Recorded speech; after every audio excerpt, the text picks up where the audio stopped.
Thank you. Right in your way. No, you're fine. Okay. Thank you, everyone, for coming. Appreciate it. This is Gail. She's from North Country Poison Control. Northern New England. Northern New England. And she came on January and talked to all the RTCC students.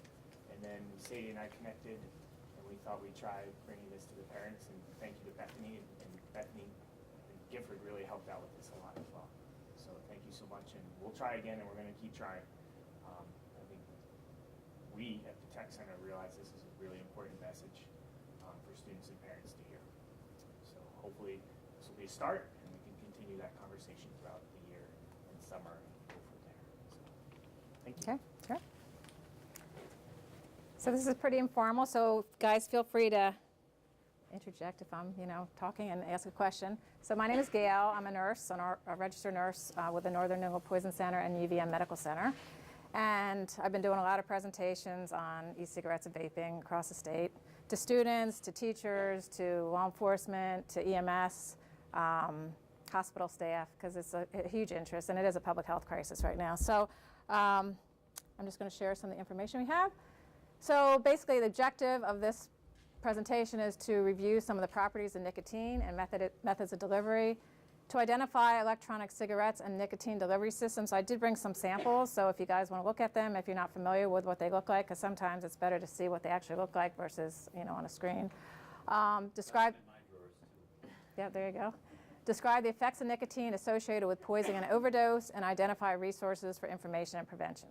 So I just want to start out, are you guys familiar with the Poison Center? So you've used us, to identify drugs or pills or whatever questions. You're not familiar? All right, so we're a regional poison center. We're based out of Maine Medical Center in Portland, Maine, and we cover Vermont, New Hampshire, and Maine. And it's a toll-free number that you can call anywhere in the country. It's the same number, and I'll share that with you at the end.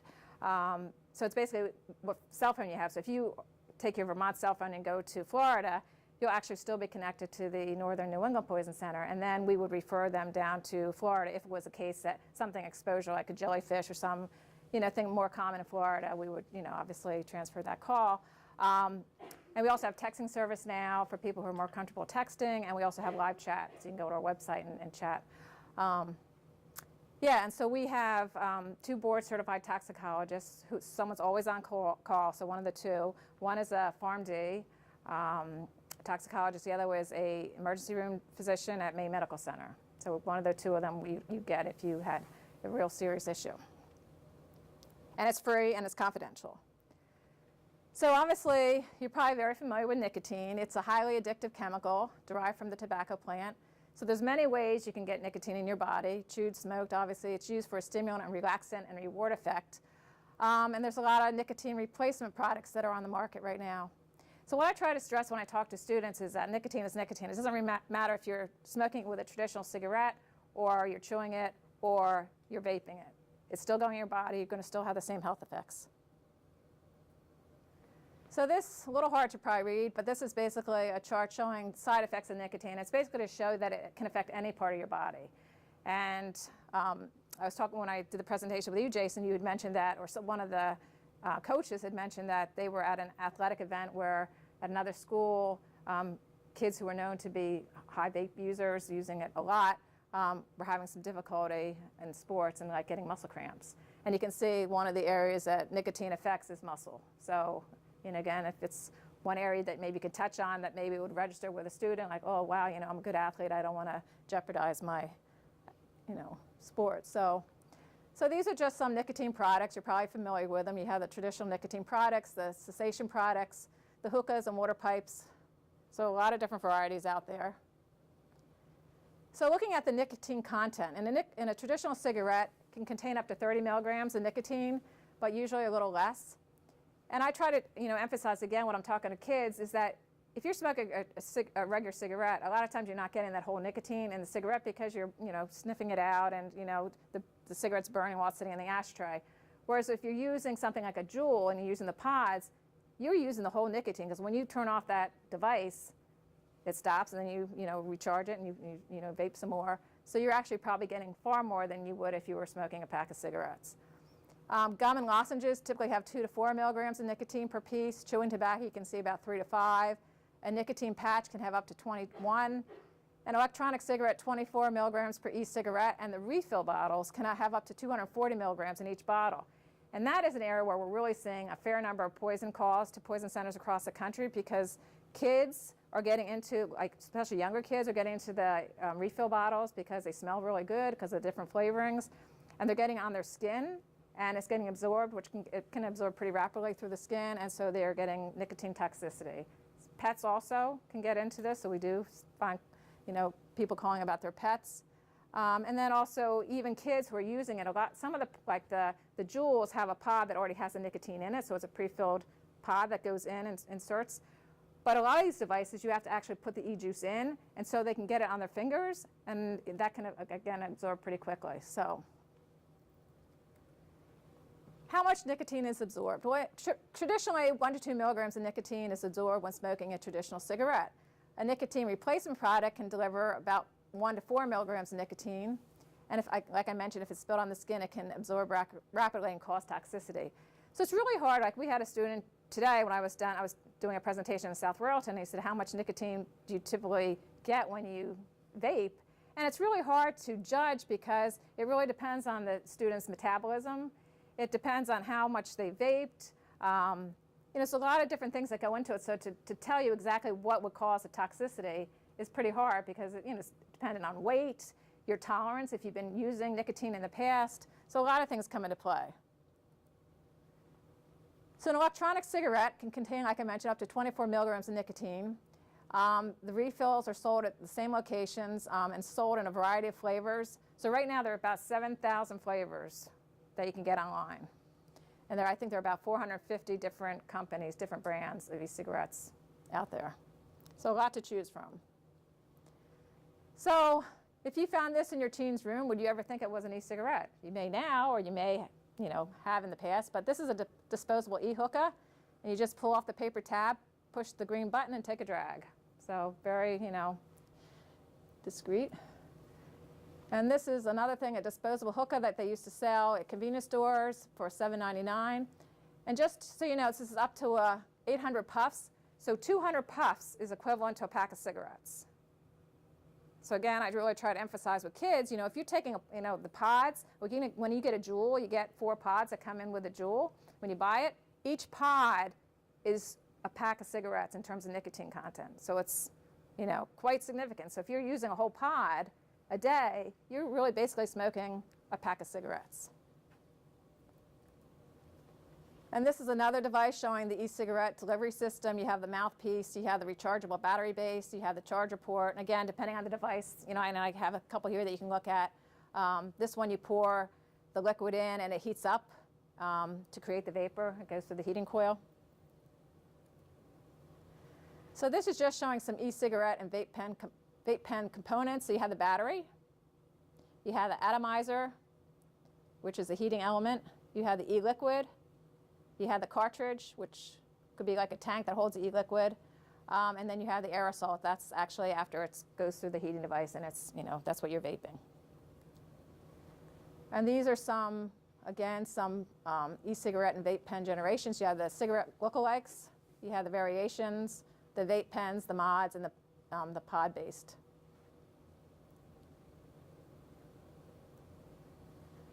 So a lot to choose from. So here you see some products have the e-liquid.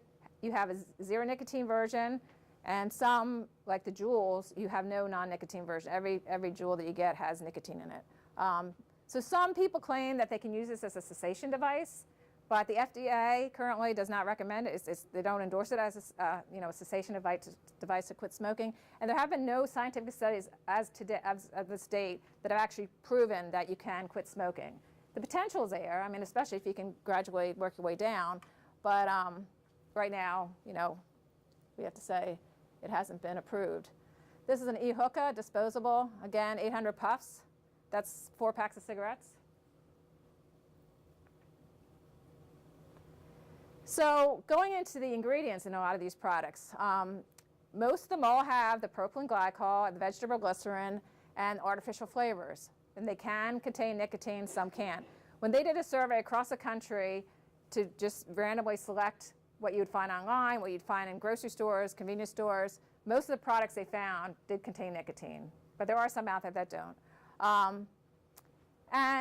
Just so you know, like the propylene glycol and the glycerin have been approved by the FDA. They're in food products, but they were meant to be, go into your GI tract and to be absorbed and digested that way. They haven't been tested in your lungs. And so again, that's what I try to stress to the kids, that these products have not been tested, vaping. And so calls to the Poison Center. We get calls from people misidentifying the refill bottles. Sometimes they think it looks like eyedroppers. If they put it right next to your eyedropper and you're sleeping, it's right by your bedside. And so they put the nicotine directly into their eye. You can imagine, it probably doesn't feel so good. And the flavorings, like I mentioned, are very appealing to kids and pets. So this is just some examples of some of the refill bottles. I'll go over this. And this is a showcase of nicotine refills with a variety of flavors and concentrations, just to get you familiar with this. So this is a relatively newer technology. I don't know if you've seen this. It looks like an inhaler. So this is one of the newer ones out there. And this one you can actually put dry ingredients, so you can actually put like marijuana in it and vape the marijuana. This is Blue, which is a pretty popular product. And this one actually does have a zero nicotine version. It can go anywhere from 0% nicotine to a 4.5% nicotine. These are some other products, and again, I'll show you these. Actually, I could pass these around if you want to see some of them while I'm talking. So if it has 0 nicotine, what are they actually inhaling then? They're inhaling the flavorings and the propylene glycol and the glycerin, vegetable glycerin. And there are other small particulates that they're inhaling, and I'll go into some of that. But this is this product right here, the Serin. So if you want to take a look at this. I don't know if you're all familiar with the JUULs. I can pass this one around. Very discreet looking. This is, I don't know how to open this.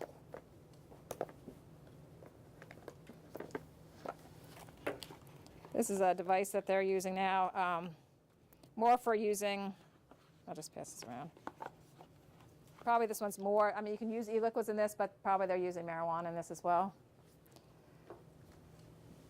This is a skin. This is actually what they can wrap around like a JUUL to, personalize it and stuff like that. So again, you might not recognize it. You might think it's perfume or whatever, in your child's bedroom. This is actually CBD. And this actually, it's not from the JUUL company, but actually it's JUUL compatible. So you can actually vape CBD. And also, I'm sure there are other products out there that actually have marijuana in it as well, THC. And these, well, CBD by law has to have less than 0.3% THC in it. So these are liquids. If you want to pass these around, you can open them up and smell them, and you can see how good they smell. Maybe I can pass this one out. Just want to make sure I get this one back. Yeah, so a lot of different products out there, and again, very discreet, especially, if they use them in the bathrooms in school, and you can recharge them like the JUULs. You can recharge right in your laptop, while you're taking class. This is a JUUL. So like I mentioned, when you buy it, it's very small, and you can wrap you can customize it. So it comes with 4 pods, and each pod is comparable in nicotine to a pack of cigarettes. Where do those run? I think they're about $35. Yeah. And there are a lot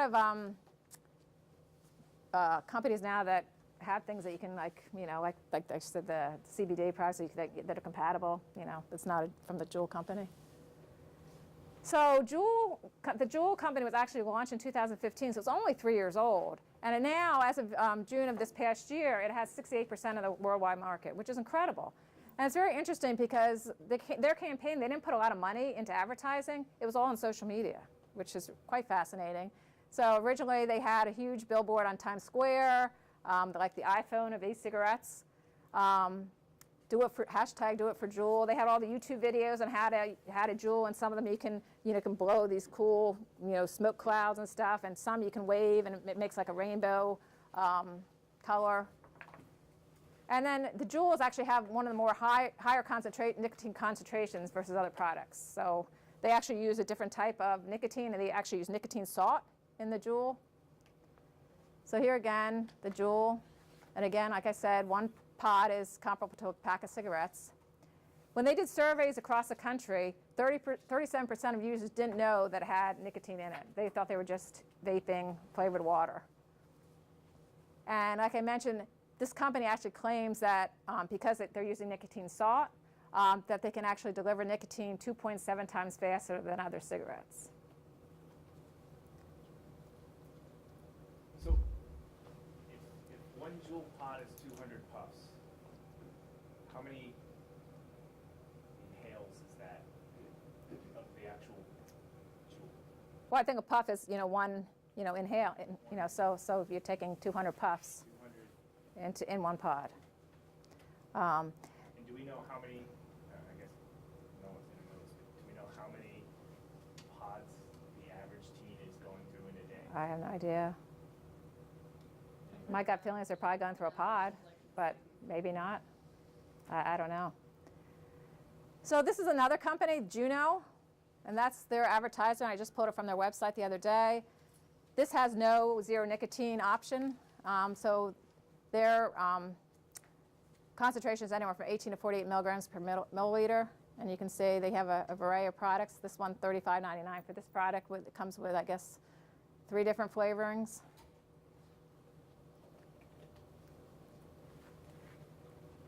So I mentioned over 7,000 flavors nationwide. More than 85% of current youth users use it because they like the flavors. I mean, that's, if you ask them, they primarily say that's why I like to use, like to vape, because they like the flavors and they think it's cool, And they do get a head rush. I mean, it's the nicotine, so they're getting a head rush when they inhale.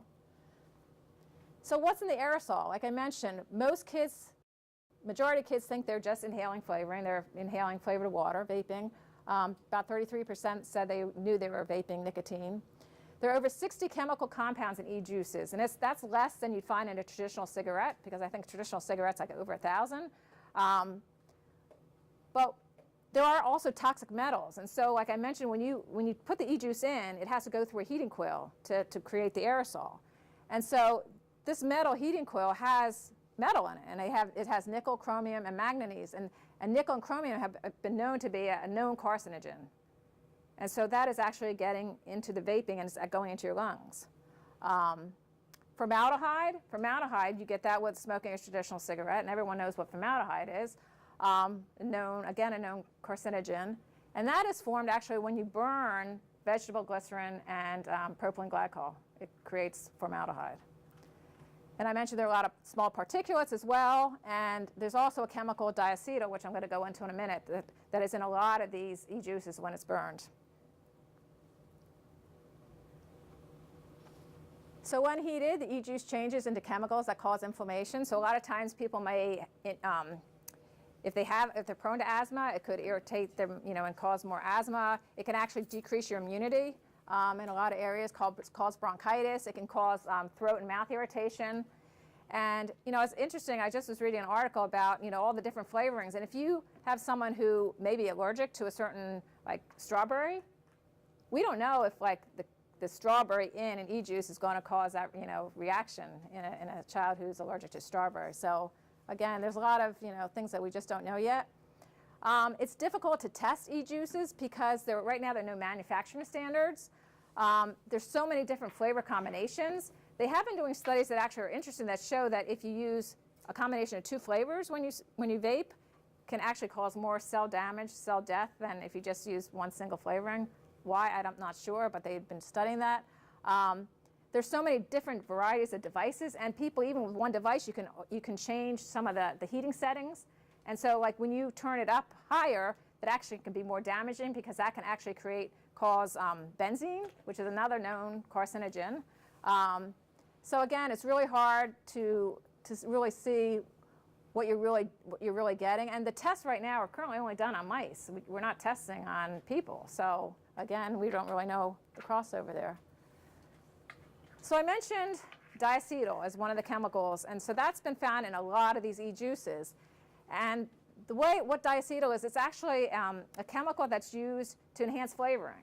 And so again, it's been approved by the FDA for eating, you know, to go through your gut, to GI tract, but they've never tested it in your lungs. And diacetyl, the reason what you end up getting when you vape diacetyl is you get a condition called popcorn lung. And the reason it's called popcorn lung, in layman's terms, is that they noticed in plants where they make microwave popcorn, the workers were putting in this diacetyl as a butter flavoring into the popcorn. And they weren't, you know, intentionally, they were, unintentionally, they were vaping the diacetyl as they were putting into the popcorn kernels. And so they developed, over the course of, you know, years, this chronic irreversible lung disease, similar to COPD, and so that's why they named it popcorn lung. But, like I said, this diacetyl is in a lot of these e-juices. So again, if you have someone using e-cigarettes over and over again for years and years, the potential to develop something like this, you know, is possible. So this is just some of the accessories I mentioned. You know, when we go back in the beginning, some of the slides. This is an atomizer, just some of the things you can buy. The other thing that I stress is the burns and the explosions. And this is really something we really do see across the country. We've gotten a lot of, over 2,000 emergency room visits in 3 years. And what happens is kids are using the e-juices and they have a lithium battery. And you know now probably that you can't bring an electronic cigarette on an airplane and check luggage because they used to explode and cause a fire. And so now it's restricted. And if you go onto YouTube, you can Google this and see some really graphic images. And I even, the last presentation I did for the students, I said, go on, I really encourage you to really see these true images because kids are using the e-juices, it's right in their face as they're, you know, working on it. And if the battery explodes, I mean, they're burning their tongues, their eyes, you know, their nose, it explodes right into their face. They get lacerations, some have lost eyes, tongue, you know, the teeth. So, I mean, this definitely is an issue that they have. So poisoning, so the toxic dose really depends on your age, it depends on your weight, it depends on your general health and tolerance. So if you are used to using nicotine, then your tolerance is going to be a little bit higher. 1 milligram may cause mild poisoning in a young child, and 10 to 20 may be enough to cause serious toxicity or death. And it's 40 to 60 milligrams may be lethal to an adult. So these are just ranges. But again, a lot of variability here.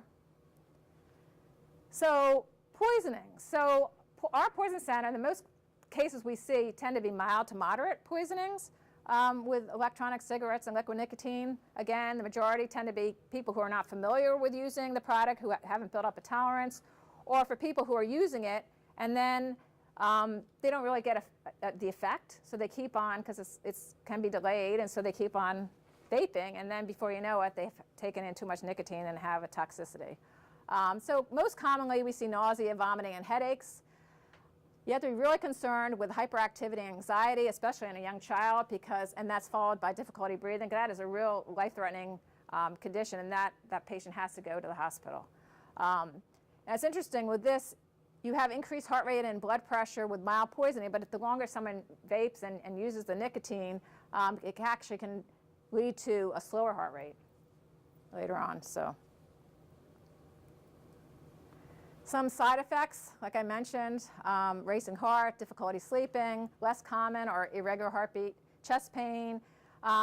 People have allergic reactions affecting the skin, the mouth, the throat, because of the irritants, the small particulates in the e-juices. And treatment, it really depends on the degree of exposure.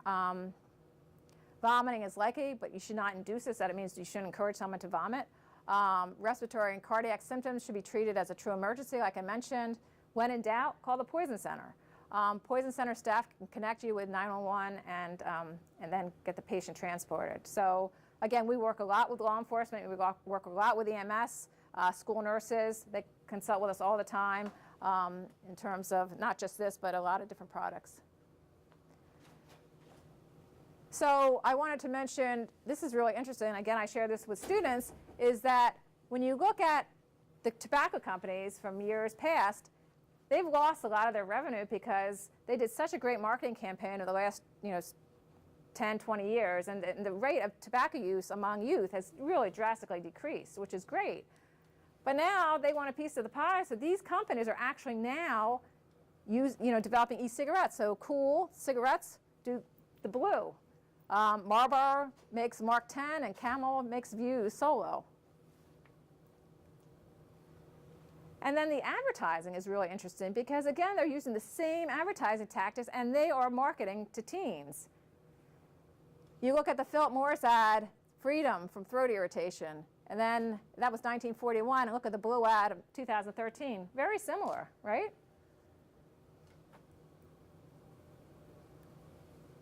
And here again, we had the Camel ad, 1993, and the Vipo ad of 2013. Again, person riding a motorcycle, freedom.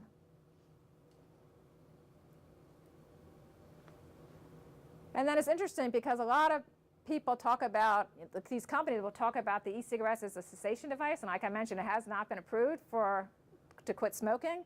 But yet when they advertise nobody likes a quitter. So it's, sort of interesting how they're advertising so much for, the cessation device argument.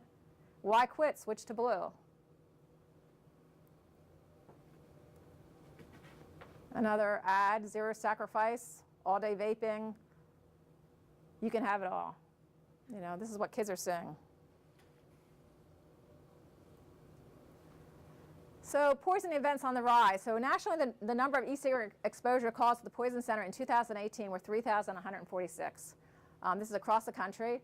The majority were calls involving children less than 6 years of age. So that means that they're getting into the e-juices, the liquid juice, primarily being absorbed through the skin.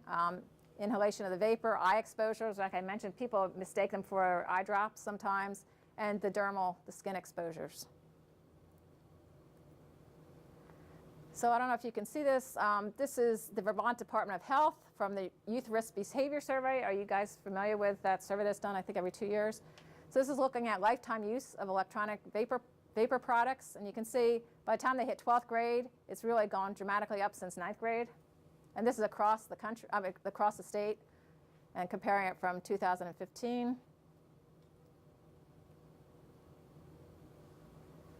And this is looking at electronic vapor product use among current users. Again, this is from the health department, and you can see 2017, males are a little bit higher than females. Here, it's almost, actually 10th graders are a little higher than 12th graders in this one.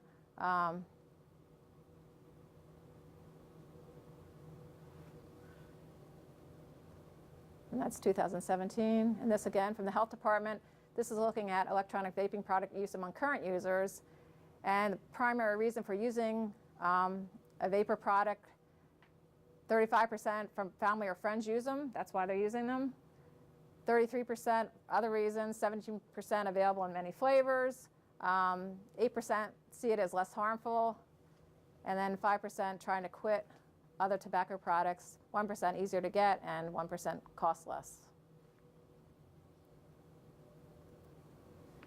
And this is National Poison Center exposure. So this is showing from 2013 to 2019. You can see there's a huge rise in 14 and 15, dropped a little bit in 16, 17, went back up in 2018. So this is what Poison Center, so this is just a subset of the data. This is calls that we actually get. So it might be higher in reality, like you may be seeing this more, it might be much higher, but these are calls that we're getting from healthcare providers, from parents, from law enforcement, whatever, coming to the Poison Center. And again, this is National Poison Center exposure data. So we have 55 poison centers across the country. So these are all information that's coming to those poison centers. You can see 2017 e-liquid, liquid nicotine exposure cases, and then 2018. So definitely on the rise in 2018, a little dip in November. And this is looking at Vermont use. This is the Vermont Department of Health, and this is seeing a 7-fold increase between 2011 and 2017, and they're tracking cigarettes in blue and the e-cigarettes in green. So, and they're defining it as at least one day in the past 30 days of using an e-cigarette. So sort of interesting data to see how it's trending in the state. So I show this to the kids. Who's going to replace the old smokers? They're dying out, right? Vaping is a fad. Once this fad is over, you're still addicted to the nicotine for life. And this is just showing that there are 480,000 deaths approximately every year from cigarettes. And we don't know what it's going to be from e-cigarettes because the data's not out there yet. So I always show in my presentations to kids, which I think really grabs them, is a lab rat. And I actually have another image of it that I showed the kids. But I basically put it on the screen with nothing else and say, why do you think I have this on the screen? And they're looking at me like, one kid today said, oh, it's rat poison? I'm like, no. You know, and so they didn't really understand. I said, that's basically what you guys are. You guys are laboratory rats because we really don't know what's going to happen, 10 years down the road if you guys are vaping because the science isn't out there yet. I mean, you guys, basically, these tobacco companies that are now making electronic cigarettes are using you as guinea pigs to see what happens. And, don't be part of this experiment. And I really do encourage them when I do talk to them that you got to really figure out the reliable sources for information. Don't go on to these e-cigarette websites and look because their advertising is going to be a little skewed. It's not going to give you all the facts. And it's going to glamorize the product. So you really have to know where to go for reputable information. So the Poison Center is one place, which I try to tell them. Any reputable university, the Mayo Clinic, FDA, these sites have great information. The Lung Association, to have really up-to-date, reliable information on where to go, and that they have to make that choice. I mean, they're almost an adult, and they have to realize that they have to make good choices, and they have to get the true facts, not just what their friends are telling them. So the takeaway points, is vaping more dangerous for teens? Yes. It's a social activity, and the addiction is there, and it remains, and it's very hard. If if you're addicted to something, whether it's alcohol or nicotine, it's really hard to get over that addiction. And what happens is, and I forgot to mention this to you guys, and you probably already know, and I do talk to the kids about is, when you do smoke nicotine, or however you're going to take nicotine in, what happens is your body normally produces dopamine and epinephrine, and the dopamine is what gives you that pleasure, feeling and stuff like that. And when you use vaping products or you use cigarettes, it's causing a rush of dopamine, an artificial rush of dopamine. So then your body shuts off and doesn't produce the dopamine anymore. And so that's why when you stop smoking, you're craving it all the time because you don't have that natural production of dopamine anymore. You need the e-cigarette or the regular cigarette to get that dopamine flood, to feel that pleasure. And like I said, while some ingredients are food safe, their effects on the lung tissue is not yet known. And so before I go into this, I just want to also mention that there are a lot of laws out. Like Vermont was one of the first states that actually had a good law to put e-cigarettes into their Clean Air Act.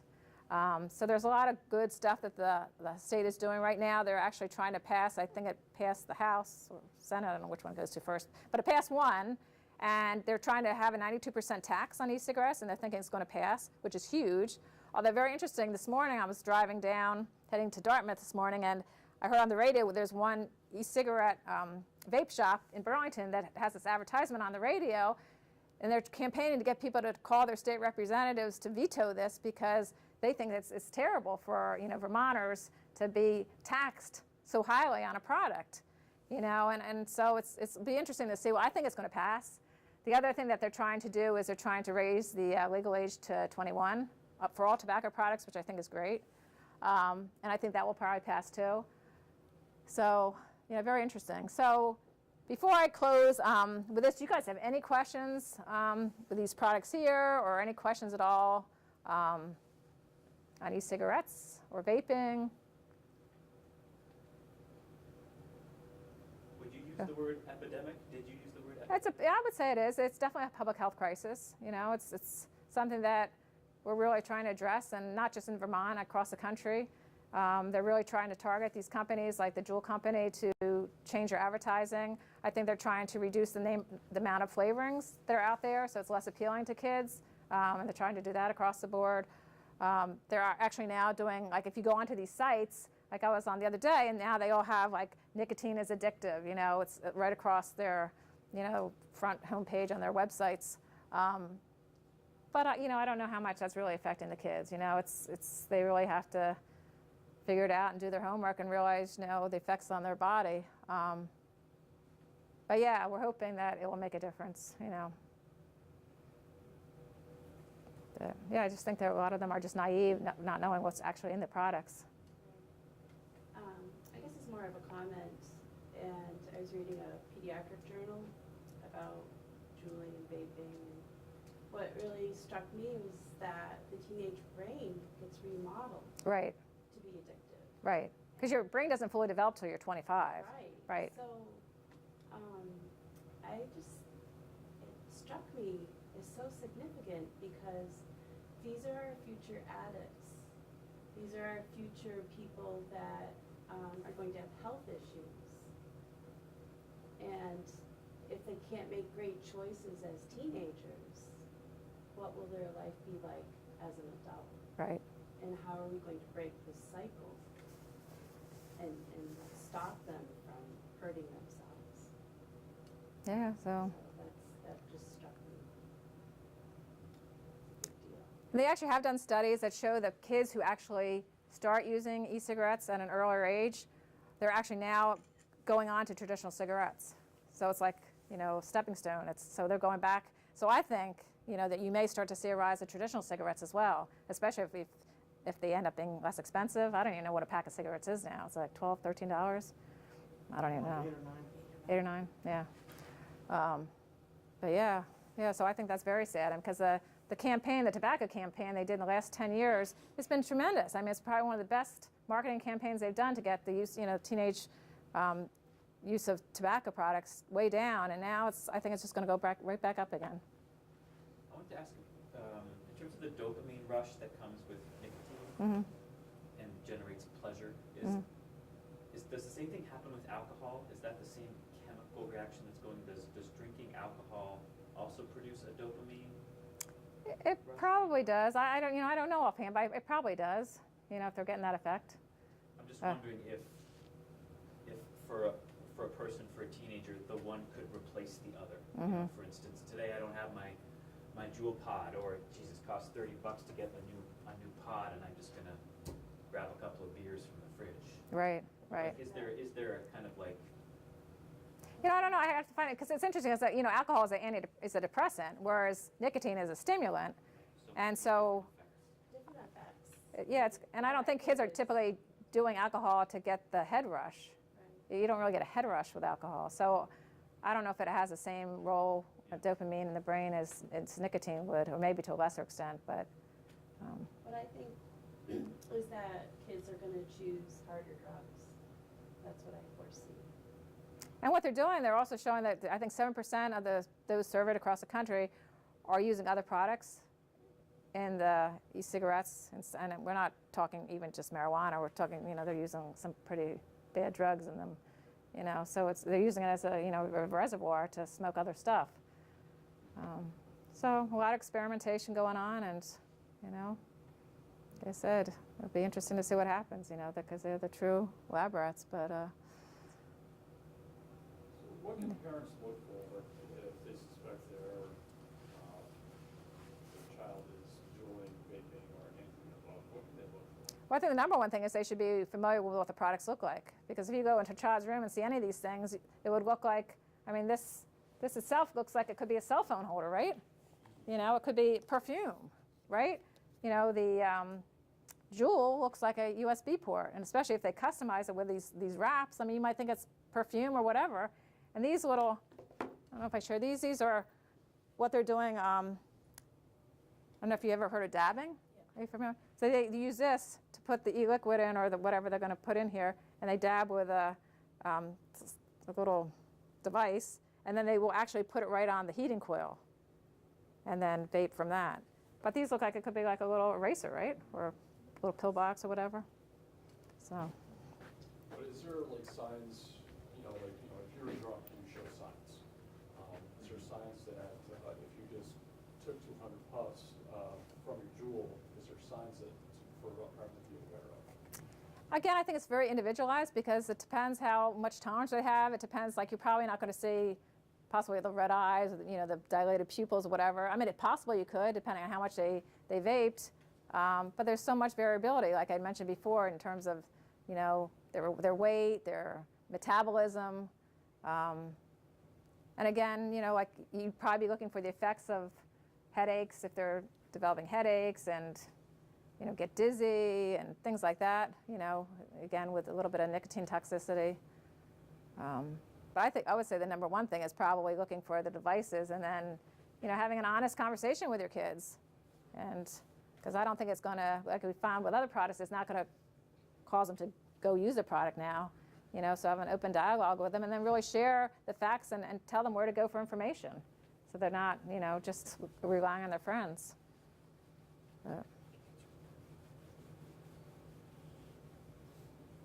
Any other questions about?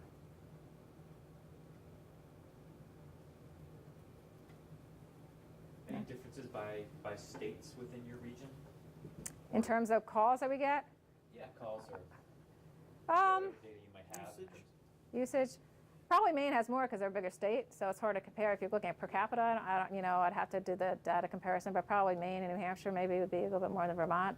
I could get that data for you. I mean, that's another source. We have a resource. We can easily pull data by age and zip code and things like that.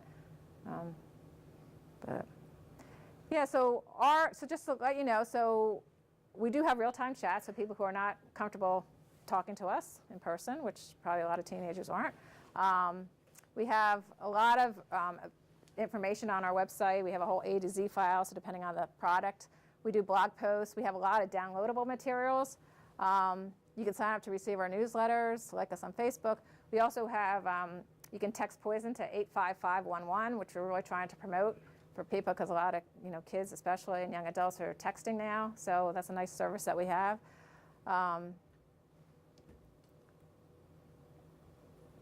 This is a picture of our homepage on our website.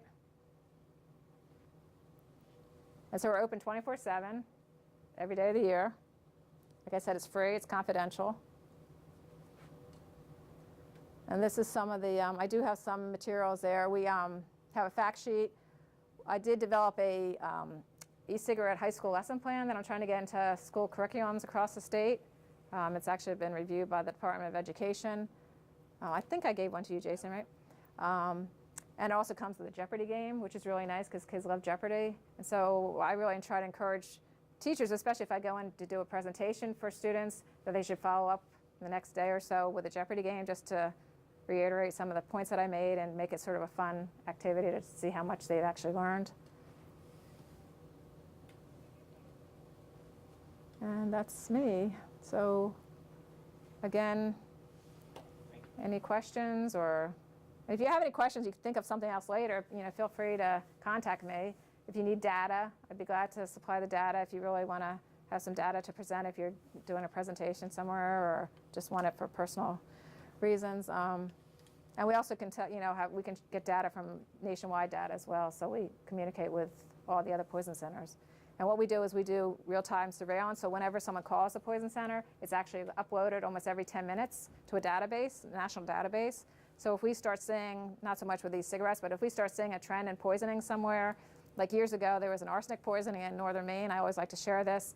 It was a disgruntled church member, and he decided to spike people's coffee with arsenic. And so they had a cluster of this typical, common symptoms occurring in a small little area in northern Maine. And the poison center, working with the Maine CDC, it was a poison center that actually figured out this is arsenic poisoning. And obviously they were able to treat it. But so we can really see real clusters happening in real time. And someone calls the poison center every 14 seconds nationwide. So it's a service that people are really utilizing. Not so much for youth. So I'm really trying again to encourage youth to call us. If they're at a party, if they're babysitting. We're not going to call the cops and get them in trouble. We're going to try to talk to them, figure out what it is, and to try to treat them either on the phone or if they need medical attention, we'll obviously call 911. But really to encourage them to use us, and not only for an exposure, but if they have a question or if they want information on a product or a pill, whatever, they can feel comfortable calling us. So again, they don't tend to utilize our services, but it's a great service. And like I try to tell them and try to tell anybody that if you're using us, it's so much better than Googling, because I always do the comparison like at Christmas time, people always are wondering if poinsettia plants are poisonous. If you Google, I think you get like 200 hits and over half of them say, oh yes, extremely poisonous for pets and young kids, and don't have them in your house. But in true fact, it really isn't a poisonous plant. I mean, you might get some skin irritation. You have to eat a lot of a poinsettia plant to actually get a true toxicity. So again, it's just an example. If you call us, it's faster than getting on your computer and getting your health information on the computer, and to call us for that information, because we have the most up-to-date, reliable facts. So, any other questions? The poison scent? Yeah, go ahead. Yeah, no, good. So, when folks use the vaping products, Mhm. will it show up on a blood test, like a nicotine? It should. If nicotine's on, in the panel that they're, testing. Yeah. Like I said, it really doesn't matter how you take the nicotine. It's still getting into your body, so. Yeah. While we're all here from our area, are there any questions or things that we want to share with each other, with Yale as a resource to listen? Are there any questions, thoughts, concerns among the RU or RTCC community? I guess that's good, maybe. So what's the next step in our community? Well, I think number one, education is key. I think kids, even if they hear it and they hear it over and over again from different people, not just the teachers, the coaches, but they hear it from, poison center, nurse, and they hear it from someone else, and, that it might finally start to register that, maybe I should start thinking about what I'm taking. Because I think a lot of kids see this as a low-risk form of smoking. It's safe, it's much safer. And in reality, we really don't know. I mean, obviously you're preventing a lot of things that you would not be getting with the tar from the traditional cigarette. But like I said, we don't know what's in these products that you're getting into your lungs, and we really don't know what's going to happen. So it's a big if. I think for us, this exploded over the summer, I feel like. It really hit us hard in this school year. So we're very reactionary this year to me, to JUULing, where there's been some students who vape, but those modules that you saw are more clunky and Right. kind of easier to catch and smell and see in the air. JUULing's a lot more secretive, and so we're playing catch up this year. And we've heard different groups talking about getting this information to, is it the LEAD program in the elementary school? Is that correct? So that curriculum now, so now we're playing the long ball game of having that curriculum in the elementary schools, having it get in the middle schools, having it get in the high schools, getting this information out to parents on a weekly basis, trying to get parents and community members to these kind of events. I think we're more prepared as this next school year starts in 6 months to present that information up front rather than January when Gail came in and we were reacting to it. And I think that's our start. At the same time, what we're not addressing yet is what do we do with a student who JUULs and is addicted? And that's something that puts a giant stressor on the school system because we have one SAP coordinator between both schools, and suspension is not necessarily an answer to helping a student who is taking 2 pods a day. That's just giving them free license to go home to do something. Get more pods. Right, yeah. So, it's helpful if the age limit or the age goes up, if there's more enforcement about selling products to minors, and there's more communication. But I think that the piece that's missing yet is how do we help students who become addicted? What do you do about the parent that supplies the product to their kid and then supplies it to the rest of the school? Well, it does happen. Or maybe not supplies them, but allows them to have it Yeah, anyway. yeah. Right, so that parent's saying it's okay for my child to do it, but then that child becomes the dealer of the products. What do we do? Unfortunately, a lot of these kids are not buying them at the stores because the enforcement issue with compliance through DLC, the control, has done compliance checks for not only cigarettes but e-cigarettes, alcohol, that kind of stuff too. They're not finding that they're selling to underage kids. The kids are getting it through their peers. And how their peers are getting it is by the parents or by older siblings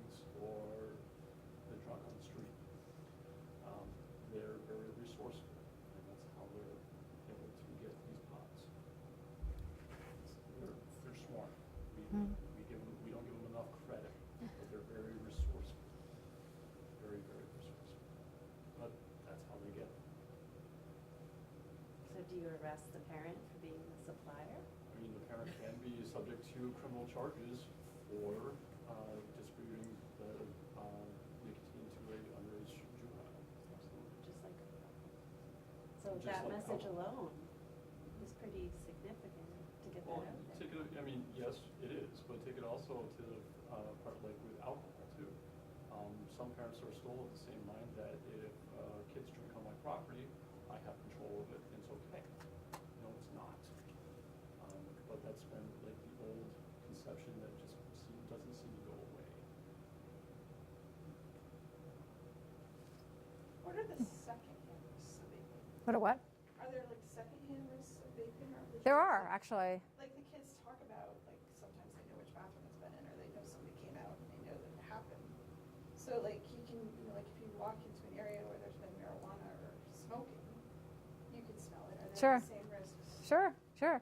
And I think there's a law now in Vermont that you can't vape in a car if you have someone under 7 years of age. Is it 8? 8, Okay. yep. Yeah. So, oh yeah, there's definitely a risk just with a cigarette. I mean, the nicotine's in the aerosol, so and it's can lay on furniture and rugs and things like that, and expose other people who aren't smoking or vaping. So, But yeah. you can't smell it though, right, with these pods? No, typically not, because you just smell the flavorings, like the cotton candy, the mango. So, obviously, but you can smell them. Oh, you can definitely smell the flavoring. So it just, I mean, you could, Device, right? huh? It depends on the device. If it's one of those larger things, puffs out a big cloud of No, raspberry. you- Yeah, but you're still not smelling it like you wouldn't be smelling like a cigarette smoke. You'd be No, smelling. I'm saying that there are different types of Right. e-cigarettes. Oh, with sure. Different kinds of vapors Oh, and sure, smells. sure, The sure. That JUUL, makes it you hard for hardly these guys. is Right. they can't. Right. notice anything. No, Right. you can smell all of them, You can smell all of them. because just the scent that it leaves, you can tell. But it doesn't linger as long as a cigarette would. Right. It's not going to linger on your clothes. Like you can always tell someone who's smoking a regular cigarette, they smell for days, on their coats and stuff. And this, it won't last as long. And it smells, no different than chewing gum. I mean, you think they're chewing gum or just had a soda or whatever. It's just, there's so many different flavorings, so it's very hard to figure out what they're using. So like, say somebody used it in the restaurant and you go in after them, are you being exposed to the secondhand or not? You could. I mean, probably not as much as a traditional cigarette, but sure. Yeah. And you can't smoke in a restaurant with an e-cigarette anywhere. You can't smoke a tobacco product. You can't use e-cigarettes. Well, no, I realize that, but I mean, as he was just explaining, like, the kids are pretty smart and it's happening in places Right. where Right. you may or may not think it is, and then other kids are. Well, you're not there. supposed to either, but I know people have done it in restaurants and just don't get caught. Oh, sure. Right. Oh, sure. Oh, There's sure. YouTube videos all over the internet of people smoking it and blowing it down their shirts, in the back of classrooms or anything, and it's not detected. If you are savvy enough, you can find these videos. Oh, all yeah. over the internet. Yeah. It will be. Yeah. Of course, Yeah. of course, it's hard for us to find those, but those kids have got it like that. Yeah. They watch them all the Yeah. time, they know how to do Oh, it. yeah. Oh, yeah. Yep. So we're trying to do a lot of stuff. Like right now, we're trying to develop podcasts for people. And I don't know, probably teenagers probably don't watch podcasts, listen to podcasts, but we're starting to do podcasts. Like we're starting that right now. That's why I was at Dartmouth. We just recorded one on marijuana. We hope to do a whole series on marijuana. We just did one on CBD. So we're hopefully to have that on our website and promote that. And we hopefully will do one on electronic cigarettes. We really worked with school nurses. A couple years ago, we actually developed a recorded webinar for school nurses to get them familiar with these products and what it can do and what to look for, in students and stuff. And so that's available on our website as well. Probably need to update it now because there's so many new products that have come out with new technologies. But because like now with the inhaler, the one that looks like an inhaler, that's pretty new, and that's really hard for someone to know that it's not my inhaler. It's. So we're trying to do that, and we do a lot of trainings for like law enforcement. And I don't know if you guys get the trainings. I send things to the Pittsburgh, the state Police Academy. and they put it up on their system. Do you ever get? Because you guys are local, right? So, Yeah. I've never gotten anything. I've never gotten anything. so you don't get it through them. I guess maybe that's just because the state police. But yeah, if you guys. That's, the police academy's for everybody. Oh, it is for everybody. We only have one academy. So you don't need recertification, like to do a certain number of CE credits or We something? do. And where do you go to get those? Police academy, or Okay. we'd have individualized trainings throughout the state. Okay. That departments can put their own trainings on. Mhm. Like one of us could sponsor you to come in and do it. Right, I did it for the DRE guys a couple Yeah. years ago. I did it for one of their trainings. But yeah, well, they should have, like, they do have a bunch of I think they have 3 webinars, and I recorded webinars in their system. We did one on synthetic drugs of abuse, opioids, and then we just did one on marijuana that are geared for law enforcement and EMTs. So, yeah, if you can't find it, let me know, because it should be. I talked to the woman, Cindy Taylor, the Patch, yeah, she said it's up there. So And it very much, well, might be. it might be hard I to know they've find. been- I don't. They're revamping their websites. Yeah. I don't know how easy it is to find it. Like, I know, like, with the EMT Probably not guys, very you have to know, like, what category to look under, and, but yeah. Nothing on that website's easy to find. But just to let you know, they're all on our website, so if you ever, tell the rest of your That's where I'm squad, going to. go on our website, because it will say webinars for healthcare professionals, but that's also law enforcement. And so right now we have, I think, 4 of them up there. We have one on the overview of the poison center, and then the opioids, synthetic drugs of abuse, and marijuana. And we're hoping, I think the next one we're going to do is on behavioral products, maybe psychiatric medications. We're going to do one on methamphetamine, I think, this year. So yeah, we'll all house them all on our website. So yeah, definitely go there and encourage, your colleagues to visit it. But yeah, that's, we really try to get the message out and update. And so marijuana is going to be the next, that's another thing that we really have been focusing on, because we're starting to see an increase in calls with that. And I think with the legalization, expanded legalization, recreational use, that we're going to see a lot more. So trying to be a little proactive instead of reactive, and, and getting the stuff out. And so yeah, so look forward to the podcast. And again, they're hopefully will be housed on our website soon. But we just did one, so it'll probably take a couple weeks to get out. But yeah, so, and if you guys ever want any information, like, we can do, like I said, data searches. If you are interested in a particular thing or a question that I wasn't able to answer, or you think of something, please feel free to either contact the Poison Center directly, or call me or email me, and I'll be glad to get that information for you. Because like I said, we have 2 board-certified toxicologists who are very up to date, because they work very closely with all the other 55 poison centers, nationwide, and they know what's trending. I do a lot of work with the Vermont Intelligence Center, to the DEA guys there, to see what's trending, because usually what comes from the south works its way up and usually hits Maine first, and then New Hampshire and Vermont. So, yeah. So, well, I appreciate you guys coming out here on a Thursday night, a little snowy, but it's, hopefully you learned something, and share it with your friends. Share it with your colleagues and your other parents and kids, and just get the information out to have them know what to look for. And it's not as harmless as they think it is. So. Is this going to be up? This is up on your website, right? Not necessarily this in particular, but. No, hopefully, maybe I'll get something. Maybe we'll do an updated one and put something. I'll do a recorded one on this and put it up. Yeah, and maybe that would be another way to get parents maybe to come and visit the website, and then do some social media advertising, like through Facebook and blogging, to see if get them to our site. But please feel free to contact us. South Royalton, was it the school or? I did the high school. Oh, okay. East I'm the River. chief of police there. I wish Okay. you would have told me. I'd have come down. Yeah, East River Valley. Yeah, so I had all the 9th through 12th graders for half an hour. Nice. Yeah.